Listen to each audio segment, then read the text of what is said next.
हरे राम हरे कृष्णा कृष्ण हरे राम हरे कृष्णा कृष्ण श्री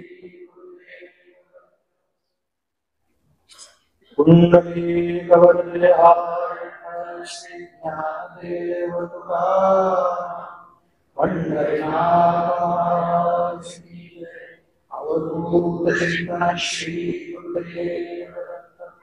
भक्तवत्सल भक्ता सद्गुरु योगीराज श्री महाराज भक्तवत्सल भक्ता सद्गुरु माता श्री ताई महाराज अवधूत चिंतन श्री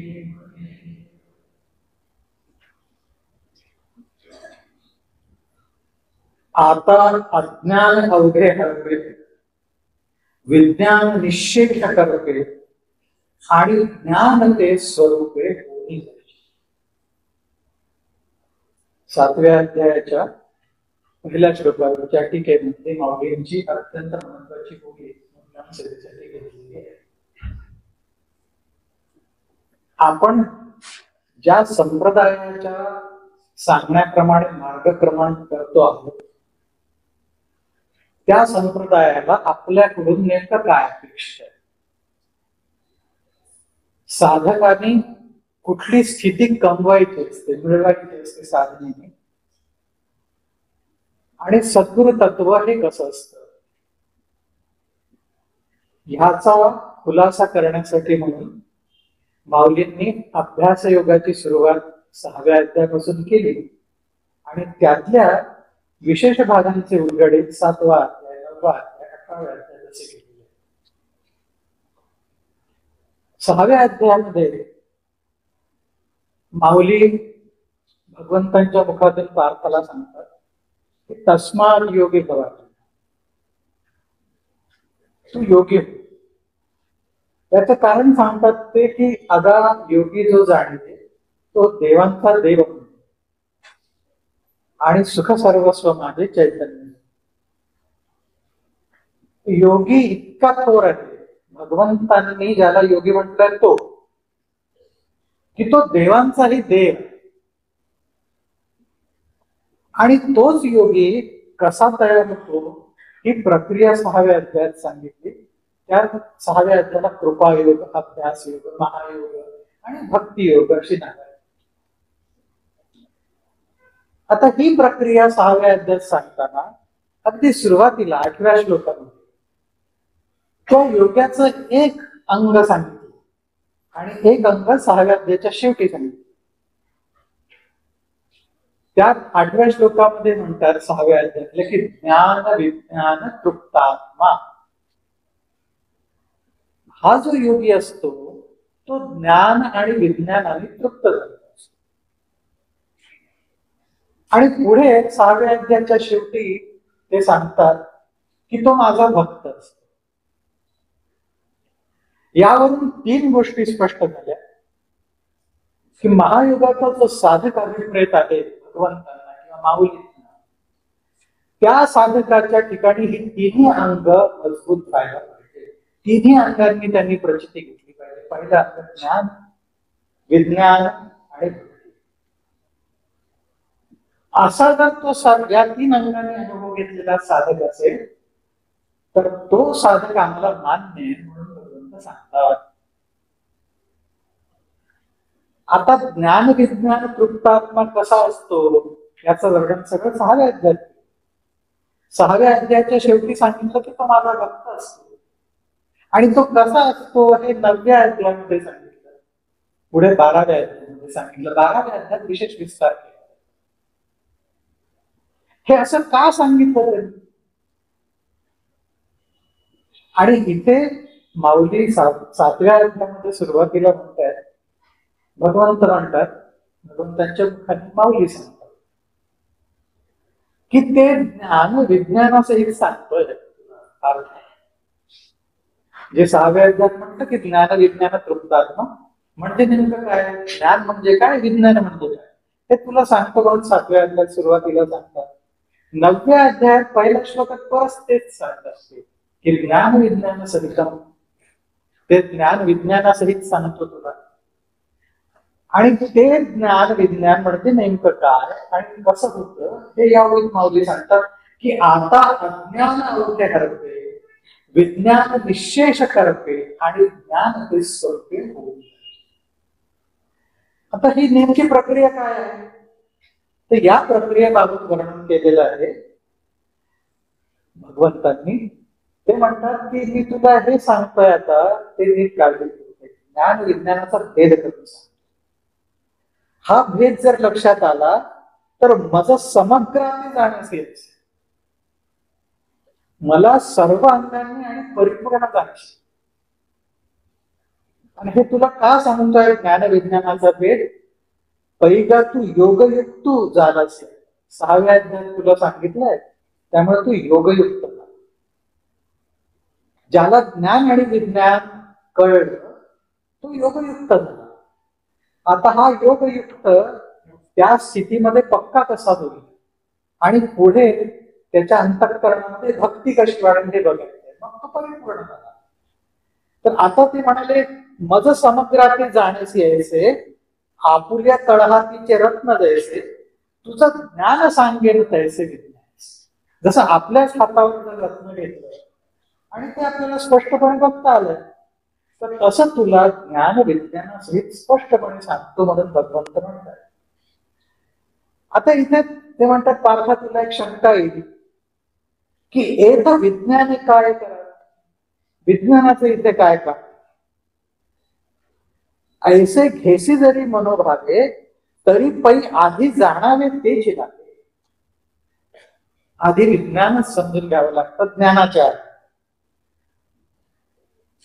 अर्जुना तया नाव ज्ञान येर प्रपंच ते विज्ञान ते सत्य बुद्धी ते अज्ञान. आता इथे फार मार्मिक भेद माऊलीने दाखवलेला आहे. ज्ञान म्हणजे काय याच्याबद्दल कोणाला शंका नाही. सच्चिदानंद घन असा जो परमात्मा आहे त्या परमात्म्याशिवाय जगात दुसरं काहीच नाही. त्या परब्रह्माशिवाय जगात दुसरी काही वस्तूच नाही आणि ते परब्रह्म मीच. हे जाणून घेणं याला ज्ञान म्हणतात. ज्ञान याच्या पलीकडे काही वेगळं नाही. सर्व संप्रदायांनी सर्व आचार्यांनी हेच ज्ञान सांगितलं. भगवत पूज्यपाद श्रीमद आद्य आचार्यांनी शंकराचार्यांनी स्पष्टपणे सांगितलं की ब्रह्म सत्यं जगन् मिथ्या, जीवो ब्रह्मैव नाहं. जीव हा परब्रह्मच आहे, दुसरं काही नाही, हे जाणणारी ज्ञान आहे. पण ते सांगताना आधी त्यांनी विज्ञान सांगितलं. ब्रह्म सत्यं जगन् मिथ्या हे विज्ञान, विज्ञानाची एक बाजू आहे. ते आधी समजून घ्यावं लागतं. त्याशिवाय मी ब्रह्म आहे, सर्वत्र ते परब्रह्म आहे याचा भेद. आता हे ज्ञान स्पष्ट आहे. फरक आहे तो विज्ञानाविषयी. विज्ञान म्हणजे काय याबद्दल वेगवेगळ्या भाष्यकारांचे टीकाकारांचे मत. काही मंडळी म्हणतात की प्रपंचाचं ज्ञान म्हणजेच विज्ञान. काही म्हणतात नाही, शब्दांनी होतं ते ज्ञान आणि त्याचा जो अनुभव येतो त्याला म्हणायचं विज्ञान. विज्ञान विशेष ज्ञान असा अर्थ. काही मंडळी म्हणतात नाही, परमेश्वराच्या परमात्म्याच्या अधिष्ठानावर या जगामध्ये विशेष विशेष पदार्थ दिसतात, वेगवेगळ्या वस्तू दिसतात. त्या विशेष पदार्थांचं ज्ञान, विशेष ज्ञान, विज्ञान. नाना प्रकारच्या व्याख्या. तंत्रशास्त्राने मात्र या विज्ञानाला एका वेगळ्या आयामावर नेलेलं आहे. आपल्याला माहित असेल की आगम आणि निगम असे दोन भाग आहेत शास्त्र. म्हणजे निगम वेद, आगम म्हणजे तंत्रशास्त्र. ह्या वेदांनी आणि तंत्रांनी एकाच परमात्म्याच्या प्राप्तीबद्दल वेगवेगळे मार्ग सांगितले. आता यातल्या तंत्रशास्त्रामध्ये त्रिपुरार्णव तंत्रासारख्या तंत्रांनी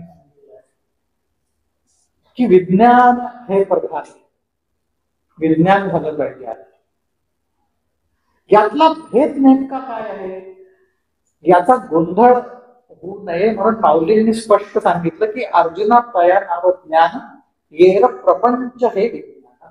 तर तया नाम ज्ञान म्हणजे कुठाला कोणाला ज्ञान म्हणायचं. आधीच्या ओळीत सांगितलं की तैसी जाणीव जेथा न विषे विचार मागवता पावले हे तर तू आहे हे जिथे जाणीव शिरत नाही विचार देखील परत येतो तर्क तिथे शिरूच शकत नाही अशी ती स्थिती आहे त्याला ज्ञान. आणि येर प्रपंच हे. आता या योगेचा अर्थ करताना अनेक ज्ञानेश्वरीचा अर्थ लावणाऱ्यांनी असा अर्थ लावलाय की प्रपंच येर दुसरा प्रपंच आहे ते विज्ञान आहे. तर माऊलींना इथे हे अभिप्रेत नाही. माऊलींनी याचा सुंदर खुलासा 9व्या अध्यायात केलाय. इथे त्यांनी विज्ञानाबद्दल बोलले. ते म्हणतात की राजहंस जसा दुधामध्ये चोच घालतो आणि पाणी आणि दूध वेगळं करतो तसं तुला ज्ञान आणि विज्ञान वेगळं करतो. आता याचा अर्थ काय की ज्ञान आणि विज्ञान हे एकत्र चालतात आणि यांना दोघांना वेगळं करणं ते वेगळं करण्यासाठी सद्गुरु कृपा केली. सद्गुरु कृपेने ते समजून घेतलं पाहिजे आणि तेच उलगडा त्याचाच उलगडा माऊलींनी केला. ते म्हणतात येर प्रपंच ते विज्ञान. आता याचा अर्थ असा येर म्हणजे दुसरा.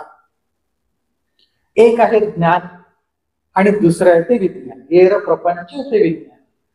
आता हे प्रपंच म्हणजे काय इथे माऊलींना जो प्रपंच शब्दाचा अर्थ आहे तो थोडा वेगळा आहे. पंच म्हणजे वाचणे विस्तार नाही. म्हणजे प्रकर्षाने. प्रकर्षाने त्याचा विस्तार झालेला दिसतो तो प्रपंच. आता हा विस्तार कशावर झालेला आहे. मुळात हा प्रपंच नाही ही माया आहे भ्रम आहे. पण तो भ्रम देखील कशावर तरी व्हावा लागतो. जसं आपण म्हणतो की अंधारामध्ये दोरी पडली आहे त्याच्यावर साप दिसला. साप असल्याचा भ्रम झाला. तो भ्रम व्हायला दोरी असावी लागते ना तिथे. ती पडली असेल तर भ्रम होणार. तसा हा प्रपंच रूपी भ्रम सगळा व्हायला काहीतरी कारण असावं लागतं.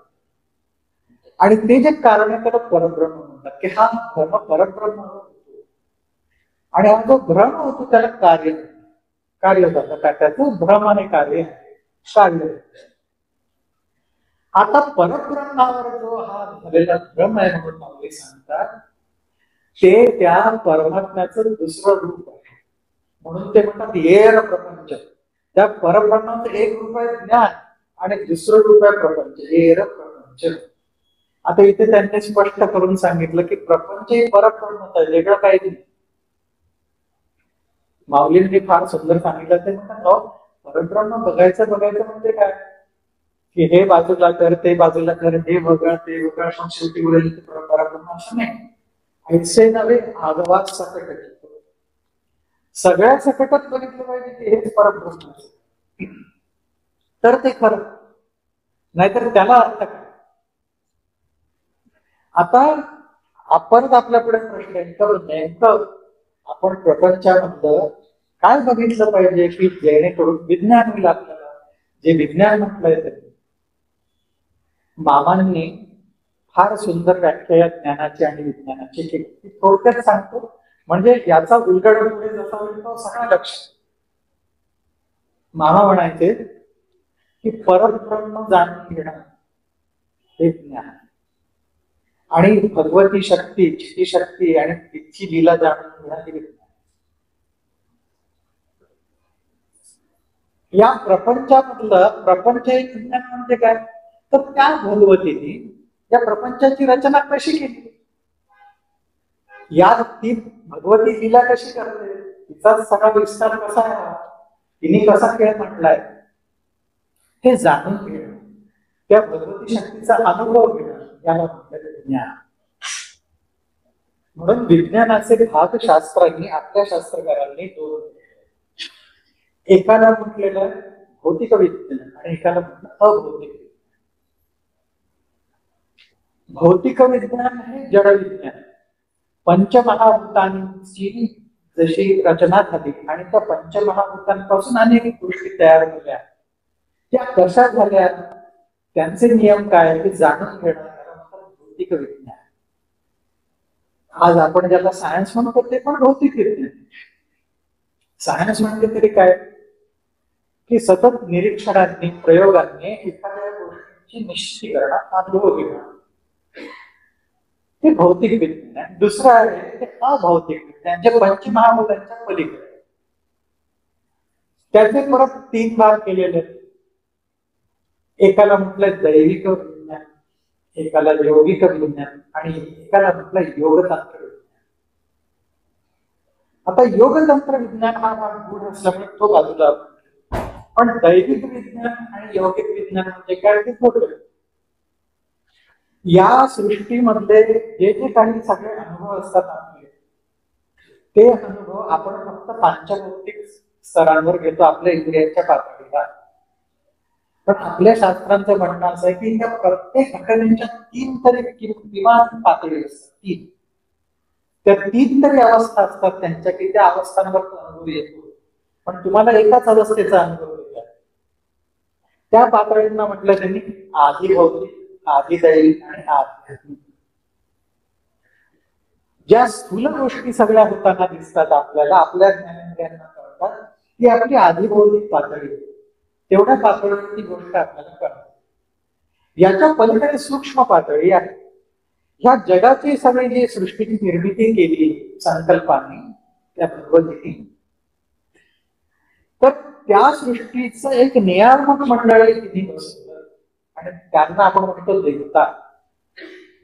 या सर्व सृष्टीचा कारभार या देवता बघत असतात.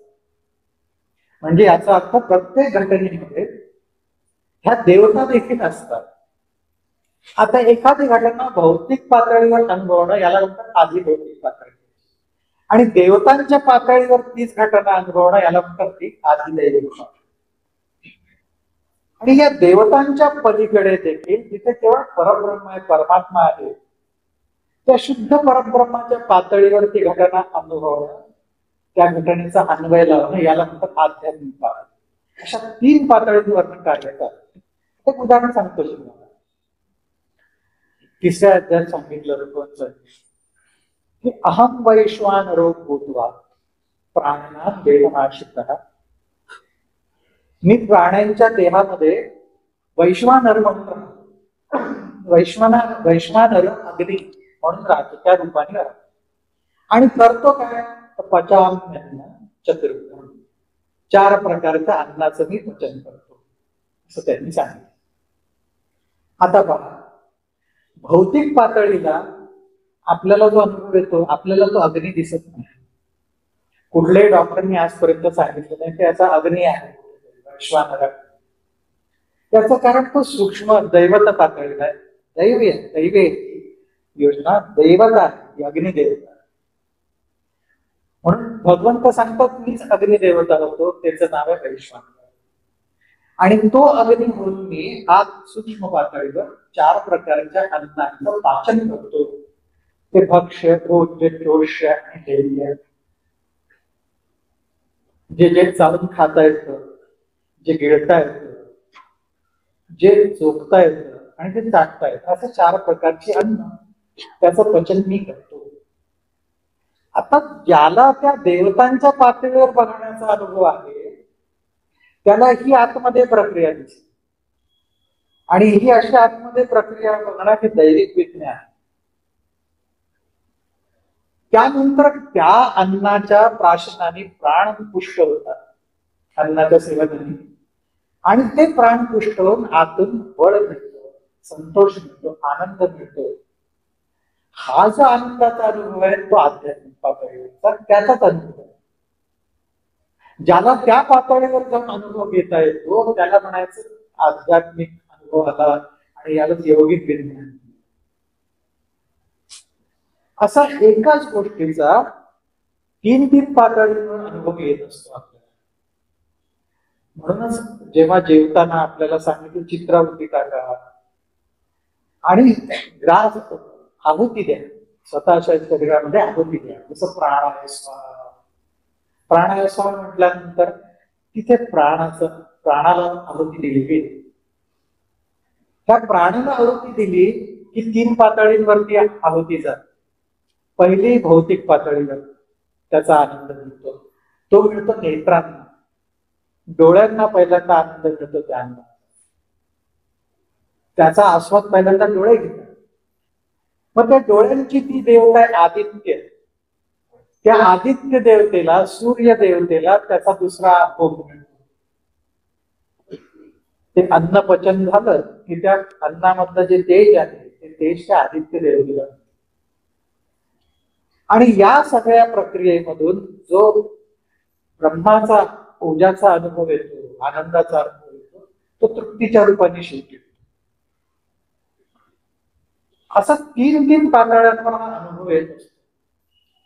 म्हणून माऊली सांगतात इथे की तरी पै आधी जाणावे तेच लागे. पहिल्यांदा विज्ञानच जाणावं, कारण विज्ञान जर कळलं नाही या सृष्टीतलं तर सगळं गरज आहे. म्हणून आपल्याकडे जो महायोग आहे त्या महायोगाला देखील महायोग विज्ञान म्हणतात. तुम्हाला कदाचित ठाऊक असेल, योगेंद्र विज्ञानी म्हणून एक सत्पुरुष आपल्या शक्तिपादाच्या परंपरेत होते, जे नारायण देव तीर्थ महाराज होते त्यांचे शिष्य योगेंद्र विज्ञानी, त्यांचे शिष्य विष्णू तीर्थ महाराज, त्यांचे शिवम तीर्थ महाराजांची परंपरा आहे.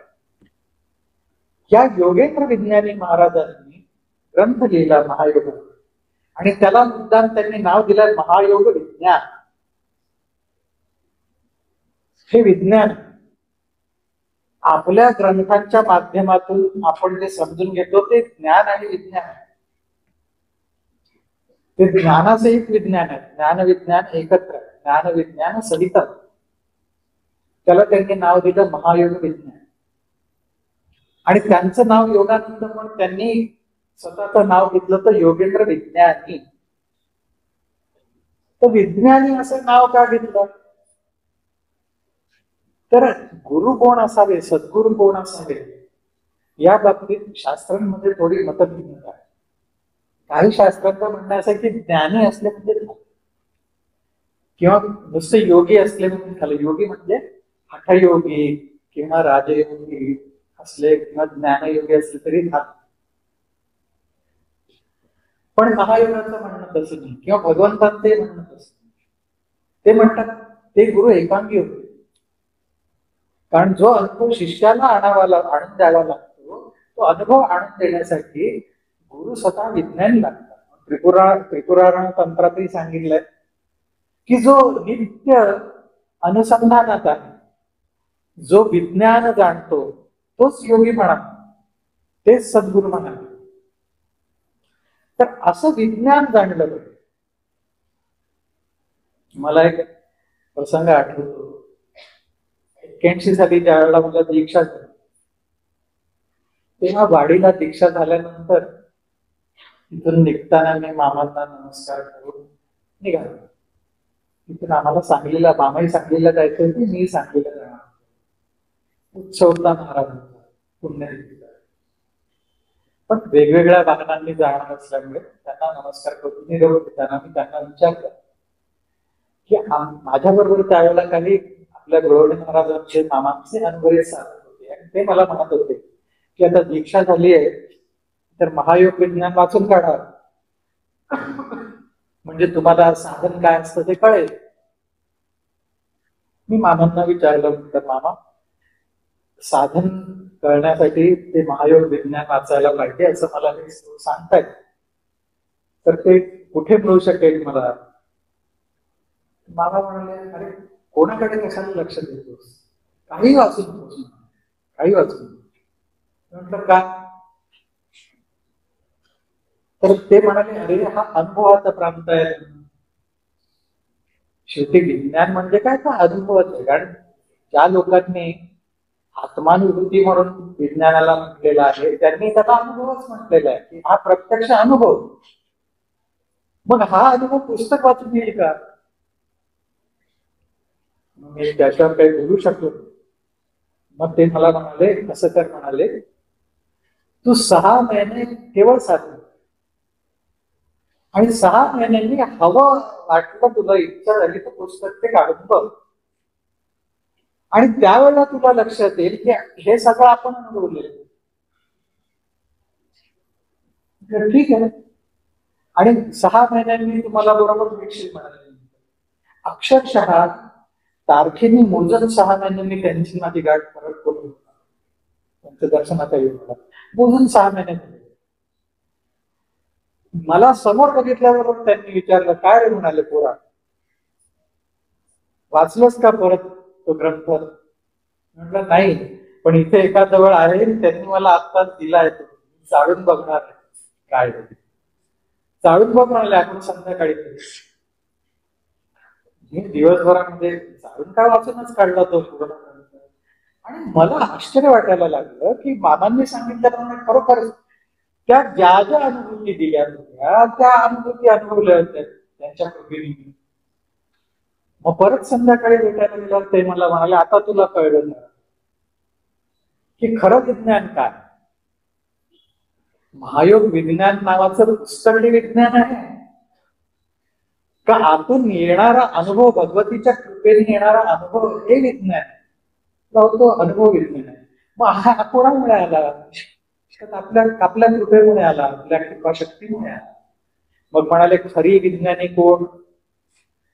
ती भगवत. आता काय बोललात बरोबर. आता पहा, ही भगवती शक्ती, तिला म्हटलंय चित्त, ही जाणणारी. ते परब्रह्म कसं आहे हे सांगताना परब्रह्माचं लक्षण, स्वरूप लक्षण सांगतात. कसा स्वभाव आहे त्या परब्रह्माचा? ते सच्चित आनंद आहे. सत याचा अर्थ सत्ता असणं. नुसत्या शब्दज्ञानाने त्या सतचा अनुभव येतो म्हणून विद्यारण्य स्वामी सांगतात पंचदशी.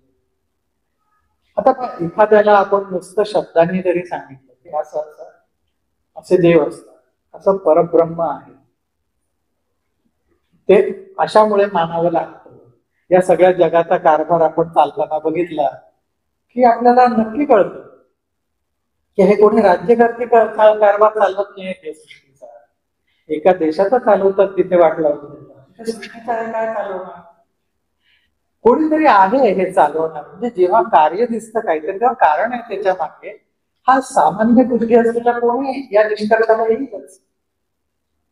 तर असं तुम्ही जेव्हा शब्दांनी तर्काने जाणून घेता की काहीतरी असलं, काहीतरी आहे, हे जे आहे म्हणतात त्याला म्हणतात सत, सत्ता. त्या परब्रह्माची सत्ता, त्याला तुम्ही आहे म्हणतात. आता पुढे त्या परब्रह्माचा आणखी स्वभाव विषय चित्त. ते स्वतःला जाणतं आणि ते सगळंच जाणतं. त्याचा जो जाणण्याचा स्वभाव त्याला म्हणतात चित्त. आणि तिसरा त्याचा स्वभाव आहे तो आहे आनंद. आपल्या आनंदात मग्न असतं आणि त्याला म्हटलं आनंद. असा सच्चिदानंद रूप त्या परब्रह्माचा आहे. मग त्या परब्रह्माची पूर्ण अनुभूती घेण्यासाठी आम्हाला सतची अनुभूती घ्यावी लागेल. त्या सतरूपाची, चिन्रूपाची, आनंद रूपाची, तिन्ही रूपांनी अनुभूती घ्यायला लागेल. ती आली तरच पूर्ण अनुभूती ना. आता इथे विद्यार्थ्यांना स्वामींनी परत स्पष्ट केलं. ते म्हणतात परोक्ष ज्ञानाने सच्ची अनुभूती येते, अपरोक्ष ज्ञानाने चित्तची अनुभूती येते आणि प्रेमवृत्तीने आनंदाची अनुभूती येते. परब्रह्माचं अधिष्ठान समजून घ्यायचं असेल, ते आहे हे समजून घ्यायचं असेल तर नुसता शास्त्रांचा अभ्यास करा. त्याच्यावरनं काही नाही तर एवढं नक्की समजेल की काहीतरी आहे आणि जे आहे म्हणून मानतात ते परब्रह्माची सत्ता आहे. त्यानंतर प्रत्यक्ष अनुभव जेव्हा तुम्ही घ्यायला लागता, सद्गुरूंनी दाखवलेल्या मार्गाने जाऊन जेव्हा प्रत्यक्ष अनुभूती येते त्याला अपरोक्ष ज्ञान म्हणतात आणि त्यालाच विज्ञान. शब्दज्ञानाने जे झालं ना ते ज्ञान झालं, हे प्रत्यक्ष अनुभूती आले ते झालं विज्ञान. आणि मग प्रेमवृत्तीने आनंदाचा अनुभव घेणं याला म्हणतात भक्ती. म्हणजे ज्ञान, विज्ञान, भक्ती असा तिन्हींचा समुच्चय झाल्याशिवाय समग्र अनुभव येत नाही. आता हा अनुभव येण्यासाठी सगळ्यात महत्वाची अट काय की सद्गुरूंनी कृपा केल्यानंतर, सद्गुरू पूर्ण श्रद्धा ठेवून निष्काम राहून सद्गुरु सेवा करून साधनेने अनुभूती घेतली पाहिजे. आणि ही अनुभूती चिकाटीने घेतली पाहिजे, चिकाटी पाहिजे. त्यात कधीही आपल्या साधनेपासून बाजूला जाता का, साधनेमध्ये दृढ राहणं हे त्यासाठी महत्वाचं आहे. मला एक प्रसंग आठवतो, त्यावेळेला मी रुस्कर ऑइल मिलचं काम करतो. एकदा रात्रीची शिफ्ट संपून मी स्कूटरवरने येत होतो, आपलं सिंहगड रस्ते, ते व्यंकटेश्वरा हॅचरीज आहे, तिथे असा कोकणा त्याचा लोगो, त्याचं लाईट असेल, त्या जवळ आलो मी. मला दिसलं की माझ्यासमोर एक स्कूटरवाला होता आणि समोरून एक सायकलवाला येत होता आमच्या दिशेने, आणि तो असा झिकझॅक सायकल चालवत होता. त्याच्या ते एकंदरीत कलाकुसरीवरनं हा भरपूर प्यालेला आहे कळत होत. आणि मला वाटलं की आता हा समोरच्याला धडकणार, आणि तो बरोबर त्या माझ्या समोरच्या स्कूटरवाल्याला, हा स्कूटरवाला बिचारा खाली पडला, एकीकडे फेकला गेला. मग मी बाजूला स्कूटर थांबून त्याला उचलतो. एवढा याची सायकल बाजूला पडली होती, पण याला काही झालं नाही, हा व्यवस्थित होता. तो आला असा झिडपिडत, आणि त्या स्कूटरवाल्याला म्हणतो, काय राव, काय पिऊन घेऊन चालवत आहे? आता कोण चालत, कोण कोणाला काय म्हणतो. तर त्या स्कूटरवाल्याला त्याला एवढा मार लागला, त्याला विचारायला हसू आलं. तो त्याला म्हणाला की, अरे बाबा, म्हणाला, तूच घेऊन असा वेळावाकडा चालत आलाय, आणि मीच तुला कसं चुकवावं कारण मीच आदळलो. तर त्यांनी एक असं गहन वाक्य तिथे बोलला. तो म्हणाला, साहेब, माझी सवय, रोज ज्या वेळेला मी पितो असाच जातो, कुठेतरी आदळतो, घरचे नेऊन धुवून काढतात, स्वच्छ करतात, पण तुम्ही सरळ नाही का चालायचं?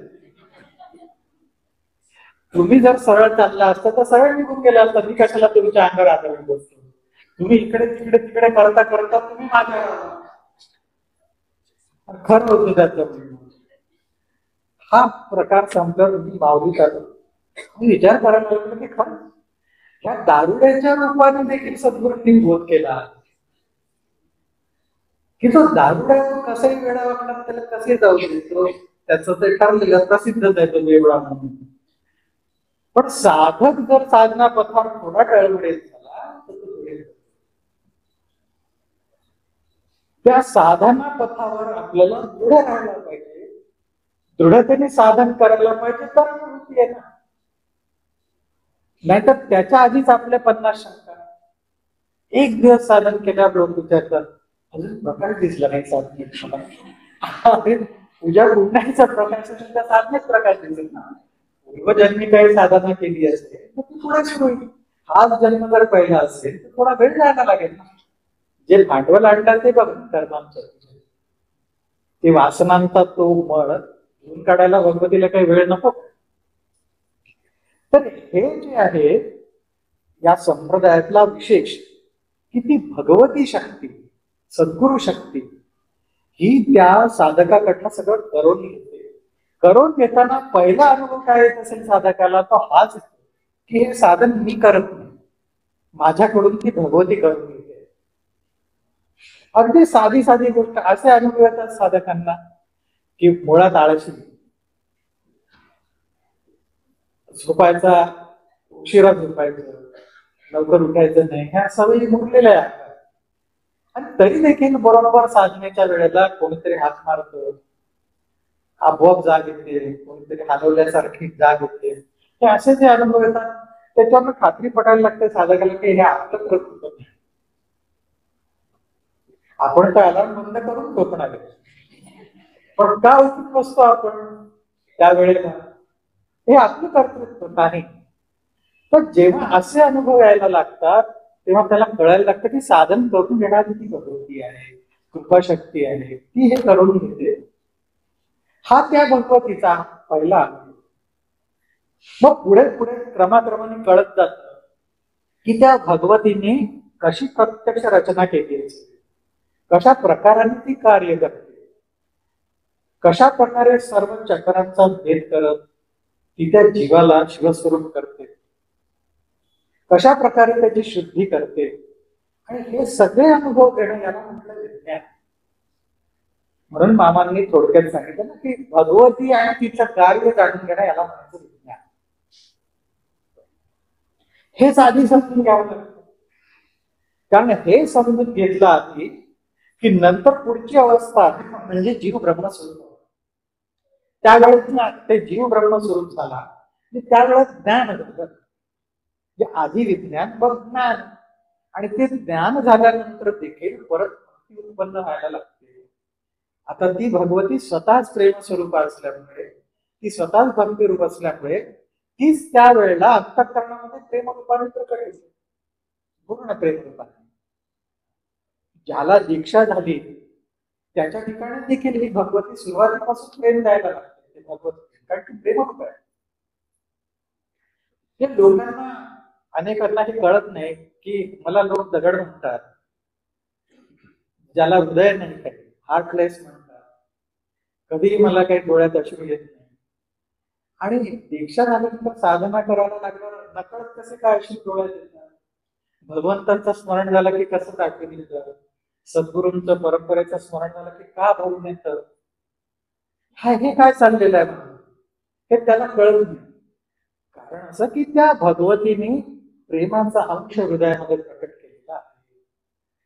जसं जसं जसं अंतःकरण मलिन असलेलं शुद्ध करेल तसा तसा त्या प्रेमाचा अंश आणखी आणखी प्रकट होतो. आणि जेव्हा पूर्ण रूपाने ते प्रेम प्रकटतं तेव्हा त्याला म्हणतात भक्तीची प्राप्ती. भगवंतांच्या पूर्ण प्राप्ती. असं ज्ञान, विज्ञान आणि भक्ती असं तिन्ही अंगांनी तो साधक तयार झाला की त्याला म्हणतात महायोगाचा साधक, जो भगवंतांना अपेक्षित. आणि त्याचं भगवंतांना फार कौतुक आहे. तो भगवंत त्याच्याबद्दल अशा साधकाबद्दल म्हणतात की तयाचे आम्ही माथा मुकुट करू. त्याला माथ्यावरच्या मुकुटाप्रमाणे आम्ही मान देऊ, वागवू. त्याचं सगळं काही आम्ही करू. इतका तो भक्त भगवंतांना प्रिय आहे. पण या प्रक्रियेमध्ये काय व्हावं लागतं ते माऊली सांगतात की आता अज्ञान अवघे आहे, विज्ञान निशेष करते आणि ज्ञान ते स्वरूपी. आता आधीच माऊलींनी सांगितलं की येर प्रपंच ते विज्ञान ते तर सत्य बुद्धी ते अज्ञान. हा प्रपंच जो दिसतोय आपल्याला सगळा, हा प्रपंच प्रपंच म्हणूनच खरा आहे. जसं दिसतंय तसाच खरा आहे हे मानणं, हे सत्य मानणं याला म्हणतात अज्ञान. आणि हे जे दिसतं तसं नाही, हे परब्रह्मच आहे या रूपाने नटलेले. परब्रह्माची स्थिती शक्ती या रूपाने नटलेली आहे, नाना रूपाने. परब्रह्माच्या चितीचा हा विलास आहे, हा चिरविलास आहे परब्रह्माचा. हे जाणून घेणं हे विज्ञान आहे. मग खरा अनुभव काय आमचा? आमचा खरा अनुभव असा असायला पाहिजे की जग आम्हाला असं दिसतं ना, हे खरं नाही, हे भ्रामक आहे, हा भ्रम. ही सगळी त्या चितीचीच लीला आहे. जे जे काही आकार दिसतात ते त्या चितीचेच आहे. या रूपाने भगवतीचाच अनुभव आहे. आणि भगवती परब्रह्माचीच असल्यामुळे, परब्रह्म असल्यामुळे परब्रह्माचाच अनुभव आहे. तर पुष्कळांची अशी समजूत असते की ब्रह्म साक्षात्कार झाल्यानंतर हा भ्रम जातो. हा बरोबर आहे. पण भ्रम जातो म्हणजे नेमकं काय होतं? पंचदशीमध्ये विद्यारण्य स्वामीने ते मोठा सुंदर स्पष्ट केलं. ज्याला आत्मसाक्षात्कार झाला, ब्रह्मसाक्षात्कार झाला, त्याचा भ्रम जातो म्हणजे असं होत नाही की त्याला सगळे माणसंच दिसे नशी होतात किंवा सृष्टीच दिसे नशी होते, भ्रम गेला, असं नाही होत. भ्रम त्याचा जातो याचा अर्थ असा की परब्रह्मापासून हे जे काही दिसतंय ते वेगळं नाही, तो निराळेपणाचा जो भ्रम होता तो जातो. परब्रह्म निराळ, हे निराळ हाच भ्रम होता तो जातो. म्हणून माऊलींनी इथे सुंदर सांगितलं की आता अज्ञान अवघे हरते. हे अज्ञान जे आहे ना, हे भ्रमाचं, हे सगळं निघून जातं, अवघे हरते, सगळं नाहीस होत. आणि मग काय होतं? तर विज्ञान निशेष करते. विज्ञान देखील निशेष करत. आता पहा, आपण लक्षात घ्या की ज्ञान लोप पावलं की तिथेच अज्ञान. जसा प्रकाश लोपला की तिथेच अंधार आहे, तसंच ज्ञानाचा लोप आहे तिथेच अज्ञान. अज्ञान अवघ्या हरते किंवा जेव्हा आतून ज्ञान प्रकट होईल तेव्हा अज्ञान आपोआपच निघून जाईल. आपण असं म्हणू शकतो का की सूर्यप्रकाशला किती अंधार आहे, असं आपण म्हणू शकतो का? नाही. दोन गोष्टी एकत्र नांदत नाही. तसं ज्ञान आणि अज्ञान हे एकत्र नांदत नाही. म्हणून ज्ञान प्रकट झालं याचाच अर्थ अज्ञान गेलं. आणि ते म्हणतात की अज्ञान अवघे आहे. त्या हृदयातल्या ज्ञानामुळे जे अज्ञान झालं ते अवघं संपूर्ण झालं, ते कणभरही शिल्लक. आणि याला सद्गुरु कृपा पहिली त्या सद्गुरु कृपेची स्थिती की पूर्ण अज्ञान गेलं. आणि हे असं अज्ञान जायला मात्र ते ज्ञान सद्गुरु कृपेने व्हायला पाहिजे. म्हणजे याचा अर्थ ते ज्ञान विज्ञानासहित असलं पाहिजे, नुसतं शब्दज्ञान नकोय. त्याच्यासाठी एक सुंदर कथा आलेली आहे. एक महर्षी भारद्वाज नावाचे प्रसिद्ध ऋषी होते. त्यांचा यवकृती नावाचा मुलगा.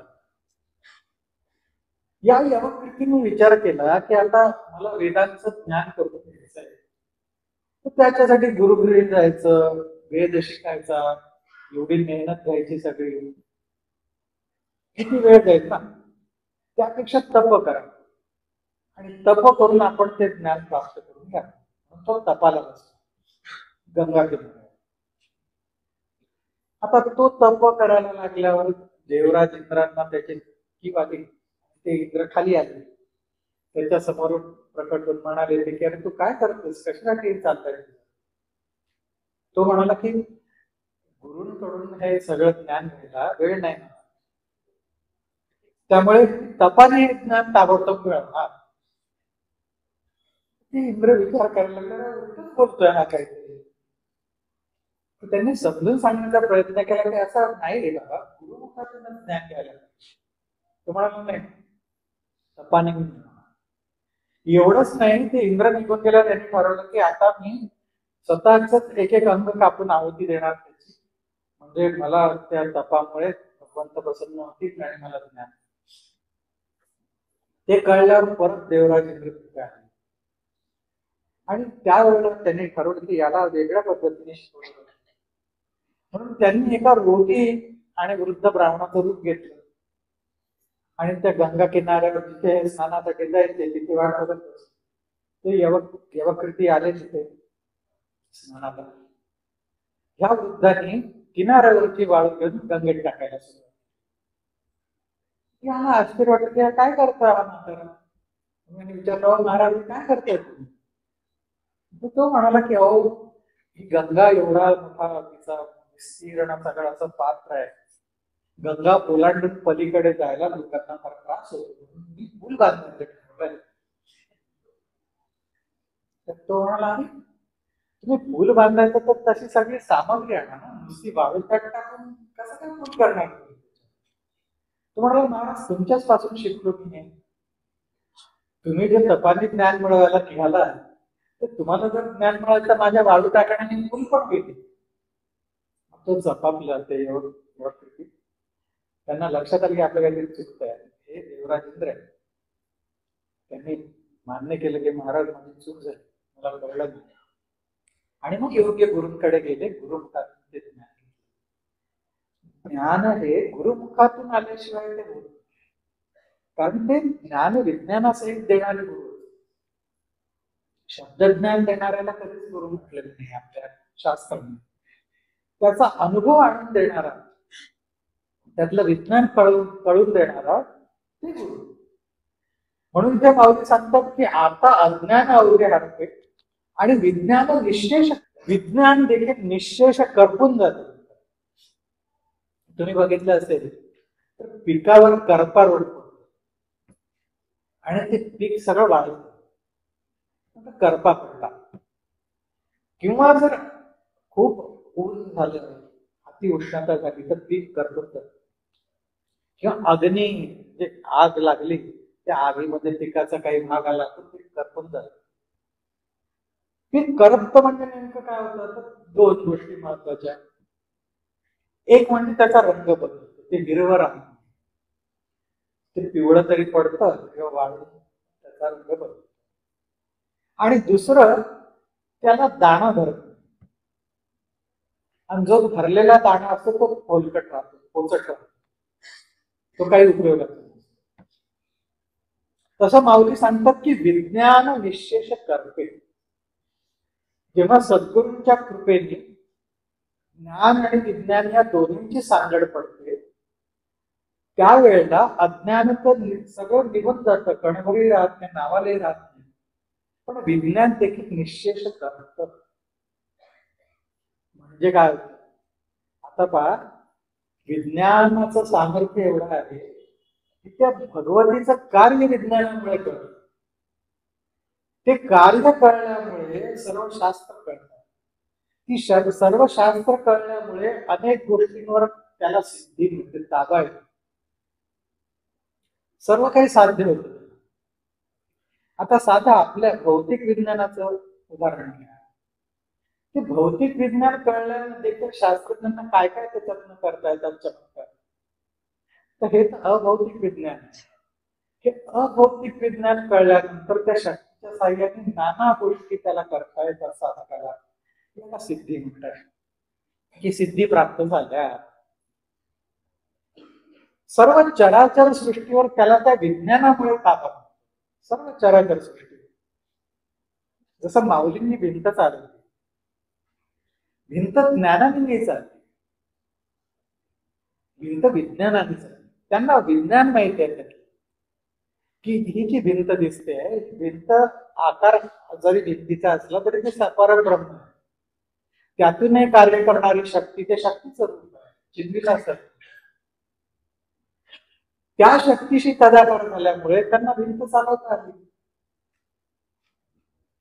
मोठ्या मोठ्या महात्म्यांच्या चरित्रांमध्ये अशा प्रकारचे अनुभव मिळतात की जिथे विज्ञान कामाला आहे. आता हेच विज्ञान करपतं असं माऊली म्हणतात. सुरुवातीला साधकाला जेव्हा या विज्ञानाचा अनुभव यायला लागतो, काही ना काही सिद्धींचा अनुभव यायला लागतो, तेव्हा त्याला मोठं आकर्षण वाटतं. पण पुढे पुढे त्याला हे कळतं की अरे, ह्या देखील भ्रमात आम्ही अडकायला लागतो. कारण या भ्रमात जसं अडकू आम्ही, परमात्मा दूर राहतो, भगवंत दूर राहतात. कारण भगवंतांचा सरळ असं म्हणणं की माझ्याकडे सगळं सोडून या, नाहीतर काही उपयोग नाही. जसं लहान मुलं असतं, त्याला बापाकडे जर जायचं असेल तर आईच्या कडेवरून आई त्याला बापाकडे, आईच्या कडेवरून पोरग उतरायलाच तयार नाही, तर बापाकडे कसं जाणार. तसं त्या भगवतीच्याच सगळ्या चमत्कारांमध्ये तो गुरमटून राहिला तर भगवंतांकडे कधी जाणार तो साधक. म्हणून भगवंत सांगतात सगळं सोडून ये. मग त्या साधकाला कळायला लागतं की अरे, जसे हे भौतिक गोष्टी आहेत, हे कळत नाही तोपर्यंत चमत्कार वाटतात, तशा हा अभौतिक गोष्टी आहेत, ह्या कळत नाही तोपर्यंत चमत्कार. पण खरं म्हणजे हा एक त्या तिथल्या मायेतला, लिलेतला, भ्रमातला भाग आहे ना. आणि याने काही भगवंतांची प्राप्ती आपल्याला होणार नाही. हे समजून घेण्याचा आपल्याला काय काय करायचंय असेल, काय असेल त्याच्या मागे, काय असेल ते असेल. मला काय करायचं, मला भगवंतांना. आणि अशी भावना ज्यावेळेला दृढ आतून व्हायला लागते, तेव्हा त्या स्थितीलाच माऊली सांगतात की विज्ञान निशेष करते. ते विज्ञान करपत जात. हे माहिती असतं पण त्याची आसक्ती होते. माहिती असतं त्यात गुरफटत राहावंसं वाटत. म्हणून त्या विज्ञानाचा जसा त्या पिकाचा रंग बदलतो तसा विज्ञानाचा रंग बदलतो. आधी एक रंग असतो तो भोगाचा, आणि मग रंग येतो तो ज्ञानाचा.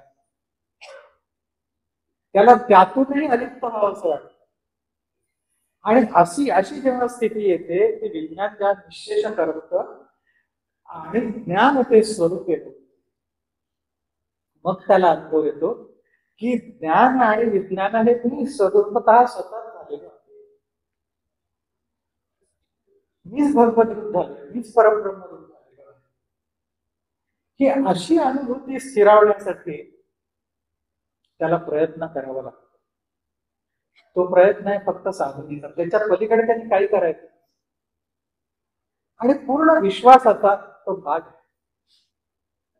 तर मामा एक गोष्ट सांगायचे, ते म्हणायचे की एक पंडित होता आणि अतिशय विद्वान, उत्तम उदरनिर्वाह राजाच्या आश्रयात चालू लागला. एकदा राजाचं त्याचं काहीतरी विदुष्ट आलं आणि म्हणून राजाने त्याला बडतर्फ केले राजदरबारात आणि घोषणा केली याची सगळीच मालमत्ता आम्ही जप्त करतो. सर्व घरदार मालमत्ता जप्त केली त्यांनी आणि तो पंडित घरी आला. घरी आल्यावर तो खूप उदास झालेला होता, डोळ्यातून अश्रू वाहत होते की काय होत. त्याची जी पत्नी होती ती पत्नी विवेकी. ह्या पंडिताला कोणी सद्गुरू नव्हतं, पण एक महात्मा तिला त्या पत्नीला सद्गुरू म्हणून भेटले आणि त्या सद्गुरू कृपेने विज्ञान उदय झाला होता तिच्या बुद्धीने. म्हणून तिने त्याला उदास बघितला आणि त्याला विचारलं की का राजांनी मालमत्ता जप्त केली, तुम्हाला मला आपल्या मुलांना तर त्यांनी मंदिर टाकलं नाही. म्हणाल नाही, तुमची बुद्धी, तुमची विद्वत्ता, तुमचे सद्गुण याच्यावर तर बद्दी आणली नाही. तो म्हणाला शक्यच नाही, हे माझं आहे, माझ्यापाशी राहील. ती म्हणून घ्यायचं काय कारण आहे, हे जोपर्यंत आपल्यापाशी आहे पण जगात कुठेही आपण मान सन्मान करू. एकदम त्याच्या बुद्धीत प्रकाश पडला की आपण व्यर्थच शोध करतो. विज्ञानामुळे ज्ञान परिस्थितीच आणि आत्मभान आलं. आता पहा, भाऊजी म्हणतात तसं अज्ञान जातं, विज्ञानही करपतं आणि जो काही राहतं, जे काही उरलेलं असतं ते निशेष असं स्वरूप राहतं, आत्मस्वरूप राहतं, ब्रह्मस्वरूप राहतं, याला म्हटलं. आणि या स्थितीमध्ये भगवंतांच्या कृपेने जर प्रेमवृत्तीचा प्रकाश पूर्ण झाला, त्या भगवतीने प्रेम प्रकाश पूर्ण केला तर तो भक्त निघतो. आणि त्याचं हे भक्त होणं, भगवत भक्त होणं हे भगवंतांना अपेक्षित. सर्वस्व सोडून भगवंतांना तो हवा असतो आणि इथेच त्याला परिपूर्णता आहे. आता पहा, आपण जे नेहमी म्हणतो ना की मी ब्रह्मा आहे, अहम ब्रह्मास्मी, शब्दज्ञान, मी ब्रह्मा आहे. आता याच्यात दोन भाग आहेत, त्यात एक मी आहे आणि एक आहे. हा मी जो आहे ना त्याला म्हणतात अहंकार. हा मी आहे. हा अहंकार, ही सत्ता आहे, ही कुठून आली? त्या सद्रूपातूनच आली. आहे आपण कुठून आला? त्या सद्रूपातूनच आलेला आहे. आता हा आहेपणा नाहीपणा तर सत्ची जाणीव गेल्याशिवाय कोणा जाणत नाही ना ते मी आहे. पण त्यामुळे जोपर्यंत मी ब्रह्म आहे असं वाटतं तोपर्यंत ब्रह्म वेगळा आहे, मी वेगळा आहे. जेव्हा ती जाणीव ती होत जाते की मी ब्रह्म आहे, तेव्हा त्या खऱ्या ब्रह्मरूपामध्ये तो येतो. तर तशी स्थिती आली पाहिजे. त्या स्थितीतून मग प्रेम भक्ती सुरू, आणि मग त्या अद्वैत स्थितीत परत द्वैत होतं, भक्ती होतं. भक्त आणि भगवंत अशी विभागणी होते त्याच एका तत्वाची, आणि मग ती अद्वैतातली भक्ती सुरू होते, पराभक्ती सुरू. आणि ती भगवंतांना, ती भक्ती व्हायला हवी. कारण भगवंतांबद्दल असं वर्णन केलेलं आहे कि जहां जहां बिछुड़ा फिरे, जहां जहां बिछुड़ा का बच्चा फिरे, तहां तहां जाए गाय. मधुदासांचा एक सुंदर अभंग आहे की जहां जहां बिछुड़ा बछुड़ा बच्चा फिरे, तहां तहां जाए गाय. कहे मलिक जहां संत जन, तह रमैया जाए. ते म्हणतात की जसं वासरू असतं ना, ते वासरू जिथे जिथे जाईल, लहान असताना तशी गाय त्याच्या मागे मागे जाते. तसं जिथे जिथे तो प्रेमी भक्त असतो भगवंतांचा, त्या भक्ताच्या मागे रमैया म्हणजे भक्त लागतात. ते आपण त्यांना आकर्षण फक्त भक्ताच, त्या भक्तासाठी ते त्याच्या मागे मागे मागे फिरतात. जिथे संतजन असतात तिथेही ते रमैया, ते भगवंत असतात. कारण या ज्ञानाचा उद्गमच सांगितलं, ते ज्ञानाचा पुरुष. संत हे ज्ञानाचा पुरुष आहे, ते विज्ञानाचा पुरुष आहे. भक्तीचा युग कुठे आहे सांगितलं की मुख्यतः असतो महत्कृपा युग, ती पण महात्म्यांपाशी. भक्तीला स्वतंत्र जन्म नाही म्हणून नाथ महाराज सांगतात. म्हणजे ज्या सद्गुरूंपाशी, महात्म्यांपाशी भक्ती पण आहे, ज्ञान पण आहे, विज्ञान पण आहे, त्यांच्याच कृपेने ती साधकाला सगळं तसंच तसं तसं तसं. मामा म्हणायचे की एखादा भणंग आहे, त्या भणंगाला राजाने दत्तक घेतलं त्या पोराला, तर त्या पोराला असं वेगवेगळं मागावं लागतं का की तुमचा हा गाव मला द्या, तो वाडा मला द्या, काही गरज नाही ना. तो राजाला दत्तक गेला म्हणजे राजाचं सगळं त्यालाच मिळणार ना. तसं सद्गुरूंनी एकदा स्वीकार केला की त्यांच्या कृपेने साधकही तेच मिळवणार ना, सगळं त्यालाही तेच प्राप्त होणार, वेगळं काय. मग साधकाचं कर्तव्य काय होतं, तर त्याने मला काय मिळणार आहे याचा विचार केला. मला कुठे न्यायचंय आणि कसं करायचंय ते माझे सद्गुरू करतात, आणि ते करून घ्यायचं कार्य देखील त्यांची शक्ती करून घेते, मला उपद्रव करण्याचं कार्य. करायचं काय, तर त्यांनी मला सांगितलं की डोळे विकून बसत जा साधन, बसायचं नियम, आणि केल्याने होत आहे, आपोआप ते होतात, साधन आपोआप होत, त्यात कठीण काही नाही. कारण आपल्याला करायचंच काही नाही, फक्त आहे ते होऊ द्या, जे होतं ते होऊ द्या. आणि असं होता होता होता एक दिवस आपण बरोबर त्याच मुक्कामाला पोहोचतो जिथे त्यांना नाही. मामा म्हणायचे की तुम्हाला आम्ही एकदा ट्रेन मध्ये बसवलेलं आहे, तिकीट काढून दिलेलं आहे, तुमचं स्टेशन येईपर्यंत तुम्ही आत बागडा, झोपा, नाचा, वाटेल, फक्त गाड्यातून उतरतो नाही उतरणार, त्या मुक्कामाला पोहोचणार असतो. तसं एक साधन आपण निष्ठेने करत गेलो तर आपण त्या भगवंताची प्राप्ती करून घेतल्याच्या राहणार आपल्याला ते होणार, कारण त्यासाठीच तर त्यांनी आपल्याला हाताशी त्या साधनेचाच आपल्याला आठवण, ती साधना आपल्याला कळावी, तिचं नेहमी स्मरण व्हावं, त्या साधनेची आणखी गोडी लागावी, यासाठी साधनेबरोबर जो अभ्यास सांगितला तो अभ्यासही करणं गरजेचं आहे. कारण मी मगाशी म्हटलं तसं तो अभ्यासही ज्ञान विज्ञान सहित आहे, ज्ञान विज्ञानही युक्त आहे. म्हणून तर तो अभ्यास करता करता असा अनुभव येतो की ते वाचन नुसतं वाचन नाही पुस्तकात, त्यातून अनुभूती येतात. पहिली अनुभूती अशी येते की साधनेची गोडी, ते ग्रंथ वाचताना अनेकांना अनेक प्रकारचे अनुभव येतात. कोणाला सुगंध येईल, कोणाला त्या क्रिया सुरू होतात, कोणाला मनाचा प्राणांचा लय होतो, अवस्थेत जातात, कोणाला काही दर्शन होतात, कोणाला प्रकाश दिसतो. कारण काय की ती भगवती आहे त्या शब्दांच्या रूपाने प्रत्यक्ष सद्गुरूंचंच रूप आहे. त्यांच्या सान्निध्यात तुम्ही जेवढे जाल, त्यांना जेवढे त्यांच्यावर सर्वस्व सोपवाल तेवढी अनुभूती आहे.